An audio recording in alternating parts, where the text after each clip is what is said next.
Story about one of those kids we showed you nearly 20 years ago. In the first broadcast of Adam, we showed you pictures of 55 missing children. Some of them have been found because of you. In 1983, 7-year-old Brian McCain was one of the dozens of missing children whose pictures were shown at the end of the made-for-TV movie about Adam Walsh. Because someone in Oklahoma recognized his picture that night, Brian and his 2 sisters were rescued and returned to their mother.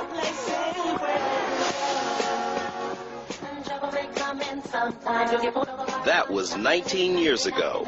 This is Brian McCain today. He's known worldwide as Bizzy Bone, core member of the multi-platinum, Grammy Award-winning group Bone, Thugs, and Harmony. But despite his phenomenal success, memories of the abuse he suffered as a child at the hands of his abductor are still vivid and painful. Who abducted you and your siblings, and how old were you when that happened? Byron abducted us. Byron McCain was his name. Was my mother's ex-husband, and my older sister's father. I was 5 years old when he abducted us. He took us. He took me and my sisters. He got us in the car and he drove away. And we never turned around. He told us our mother was dead. He told us our grandmother was dead. And we were moving on with our life, and we started on our trip. Hotel to hotel. You know, city to city. From broke down car to broke down car. Not having nothing to eat, walking up to old ladies in rest areas and telling them that me and my sisters were hungry because we have a bite of their food. And before he was finally rescued, Brian went through something else no child should have to go through. My sisters had gotten dropped off somewhere, and I wound up at someone else's house with Byron. Never seen him before in my life. He told me to go upstairs and to take a bath. With somebody's son. The kid had to be 11, 12 years old. And we went upstairs to take a bath, and when we went in that bathroom, the kid told me things that no other kid should tell another kid. No other kid should ask another kid to do. You don't inquire about a child's private parts. You don't ask a child to touch his private parts. You don't ask things like that. So I bottled that up inside, and I kept that up inside. And I never told nobody. Being rescued as a result of being featured on the Adam Walsh movie saved him from one nightmare. But what should have been a happy reunion with his mom turned into another bad break. Brian says his new stepfather soon created another abusive environment. How bad was the abuse? It got to a point to where bruises were popping up and staying for 3 and 4 days. And that's when it crossed the borderline to abuse. So eventually it got to be an abusive situation for my mom. She rolled out. She left. She grabbed us, packed us up, put us in foster homes, and said that, you know, she's going to get her place together. Brian was so happy. It was in Beulah Smith's foster home where Brian finally found the love and safety that he desperately needed. Beulah taught him what childhood was supposed to be like. Brian was very intelligent, very smart child, but he didn't know what a refrigerator looked like inside.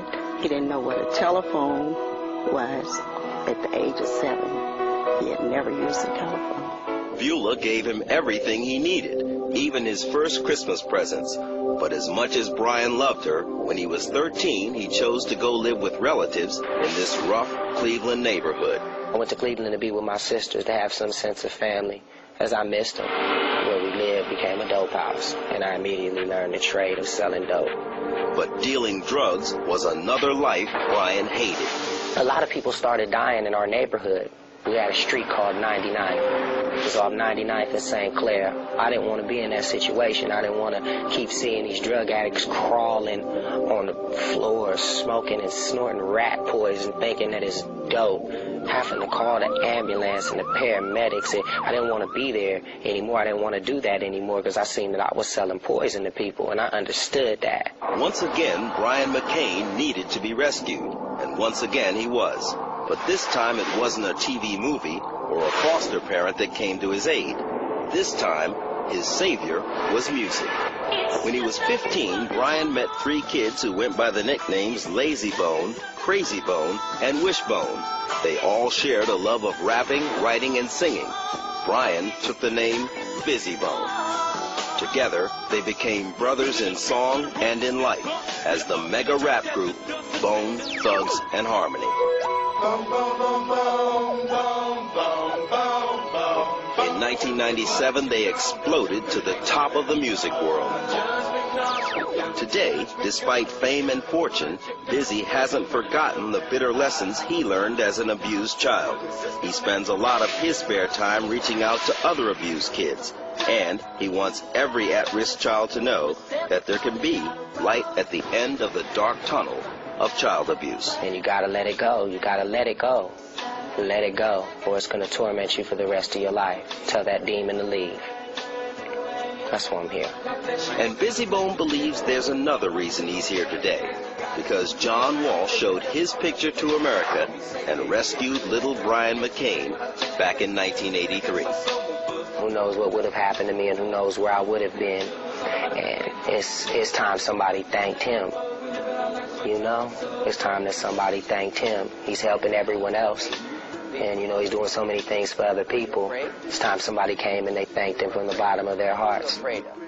To show his gratitude to John Walsh, Bizzy wrote a special song for our show. And Bizzy dedicates this song to John, Adam, and to all the victimized children AMW has helped. Welcome to the pain, AMW, John Walsh. Not only do I say thanks, but we love you. All of us that you say when they shoved you, you wouldn't budge. Anger wanted you to hate and you showed us love. Damn the terrorists, pedophiles, and careless thugs. That's my acronym, Judge. Only God and John. For the past has been a little bit better forever. I remember Adam, so he's touched us. God's got him, and God had him all mad him. Although the ghetto made me good, so I travel through the burbs and tell them about the hood. America's most wanted used to be ducking, but they was looking till they find you. Rewind the tape and blindside you. I bet they never thought that I could be on this side. Surprise my people, it's gonna take a long time. Hey fella, abductees, show me love. And if you think you got a secret, just tell someone. You don't have to be scared, not like I used to be. God'll be there, God'll be there, God'll be there. Most definitely. Tell them abductees, show me love. And if you think you got a secret, just tell someone. You don't have to be scared, not like I used to be. God'll be there, God'll be there, God'll be there. Most definitely. Fellow abductees, show me love. And if you think you got a secret, just tell someone. You don't have to be scared, not like I used to be. God'll be there, God'll be there, God'll be there. Most definitely. And remember, you can make a difference.